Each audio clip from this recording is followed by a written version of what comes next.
சுட சுட வாய்க்கு ருசியான நாட்டுக்கோழி குழம்பு எப்படி பண்ணலான்னு பார்க்கலாம் வாங்க. நாட்டுக்கோழி குழம்பு பண்ணுறக்குங்க வரமிளகா ஒரு 5-6 வரமிளகா, மல்லி 1 கப்பு மல்லி, சீரகம் 1 ஸ்பூன், மிளகு 1 ஸ்பூன், பட்டை 4 துண்டு பட்டை, கிராம்பு ஒரு 4 கிராம்பு, கருவேப்பிலை தழை, சோம்பு 1 ஸ்பூன் ஆட்டம் எடுத்து வச்சுருக்கேன். அரிசி 1/2 கப்பு அரிசி எடுத்து வச்சுருக்கேன் இந்த கப்பில். இதெல்லாம் போட்டு நல்லா வறுத்துக்கலாங்க. கருவேப்பிலை தலையும் இது கூடவே சேர்த்திக்கிறேன். இதெல்லாம் சேர்த்தி வறுத்துக்கலாம். எண்ணெய் ஊற்றாமல் வெறுமனே வறுத்துக்கலாம். நல்லா வறுபடட்டுங்க. இப்படி வறுக்கிறதுனால நல்லா வாசமாக இருக்கும், நல்லா இருக்கும். எண்ணெய் தேவைன்னா ஊற்றிக்கலாம். ஆனால் இப்படி வெறுமனே வறுத்து போட்டால் இன்னும் டேஸ்ட் ரொம்ப நல்லாயிருக்கும். நல்லா பொடியாக நைஸாக இருக்கும். நம்ம பொடி பண்ணுறதுனால இப்படி வறுத்துக்கலாம். அடுத்து பாருங்கள், அது வறுத்ததை தனியாக எடுத்து வச்சுக்கலாம். சின்ன வெங்காயம் பாருங்கள், ஒரு 20 சின்ன வெங்காயம், 1/2 மூடி தேங்காய் சேர்த்திக்கிறேன். தக்காளி 4 தக்காளி சேர்த்திக்கிறேன். மீடியம் சைஸ் தாங்க, 4 தக்காளி சேர்த்திக்கிறேன். எண்ணெய் கொஞ்சமாக விட்டு நல்லா வதக்கிக்கிறேன். நல்லெண்ணெய் ஊற்றிக்கிறேன். நல்லெண்ணெய் தான் இது நல்லா டேஸ்ட் கொடுக்கும். நாட்டுக்கோழி குழம்புக்கு எப்போதுமே நல்லெண்ணெய் சேர்த்துனா ரொம்ப ருசியாக இருக்கும். பூண்டு பார்த்திங்கன்னா ஒரு 5-6 பல் பூண்டு சேர்த்திக்கிறேன். இஞ்சி 2 துண்டு இஞ்சி சேர்த்திக்கிறேன். சேர்த்து அப்படியே வதக்கிக்கலாம். பாருங்கள், இந்த அளவுக்கு வதங்கினா போதும். அடுத்து மல்லித்தழை சேர்த்திக்கிறேன். மல்லித்தழை சேர்த்தி சும்மா 2 பெரட்டி விட்டால் போதும். மல்லித்தழை ரொம்ப வதங்க தேவையில்லை.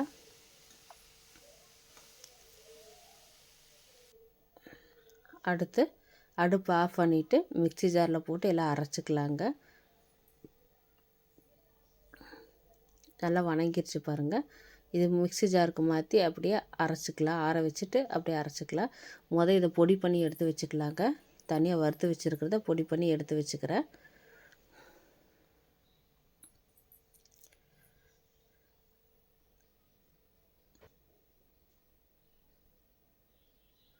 அரைச்சி தனியாக பவுடராக அரைச்சாச்சு பாருங்கள்.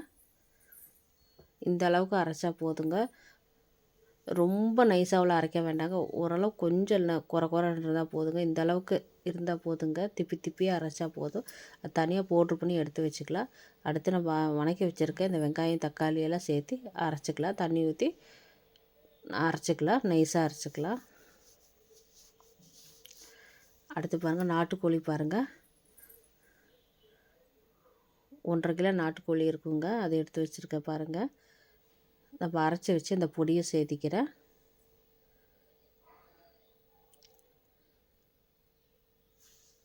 அடுத்து சிக்கன் மசாலா இதில் 1 கப்பு சேர்த்திக்கிறேங்க. மஞ்சத்தூள் 1/2 ஸ்பூனோட சேர்த்திக்கிறேன். உப்பு தேவையான அளவுக்கு சேர்த்திக்கிறேன். நல்லெண்ணெய் தாங்க, நல்லெண்ணெய் கொஞ்சம் தாராளமாக விட்டுக்கிறேன்.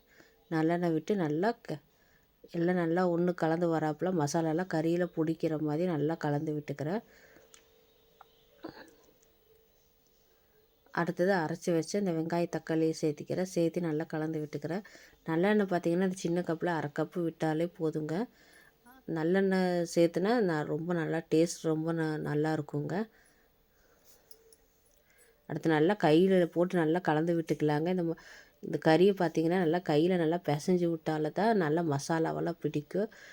அடுத்து நம்மளுக்கு தேவையான அளவுக்கு தண்ணி ஊற்றி அடுப்பில் வச்சு கொதிக்க வச்சிடலாங்க. எந்த அளவுக்கு தண்ணி தேவையோ அந்த அளவுக்கு விட்டு கொதி வரட்டுங்க. கொதி வந்ததுமே அடுப்பு சிம்மில் வச்சு விட்டுறலாங்க. சிம்மில் வச்சு நல்லா மெதுவாக கறி வேகணுங்க. ரொம்ப வேகமாக வந்தால் தண்ணியெல்லாம் சுண்டி போயிருங்க. மெதுவாக விட்டு அடுப்பு தீ கம்மியாக வச்சு அப்படியே வேக வச்சுக்கலாங்க. சிம்மிலேயே வச்சு அப்படியே கொதிக்க விட்டுக்கலாம். கறி நல்லா வெந்து வந்துடுங்க. பாருங்க, கறி நல்லா வெந்து வந்துருச்சுங்க. மல்லித்தழை தூவிக்கிற எண்ணெயெல்லாம் தனியாக பிரிஞ்சு வருது பாருங்கள். நல்லா பிரிஞ்சு வந்து குழம்பு நல்லா வாசமாக நல்லா மணமாக இருக்குதுங்க. பாருங்கள், நம்மளுக்கு குழம்பு ரெடி ஆயிடுச்சுங்க. நாட்டுக்கோழி குழம்பு ரெடி ஆயிடுச்சு பாருங்கள். நீ சாதத்தில் ஊற்றி சாப்பிட வேண்டியதாங்க. அருமையான நாட்டுக்கோழி குழம்பு ரெடி ஆயிடுச்சுங்க.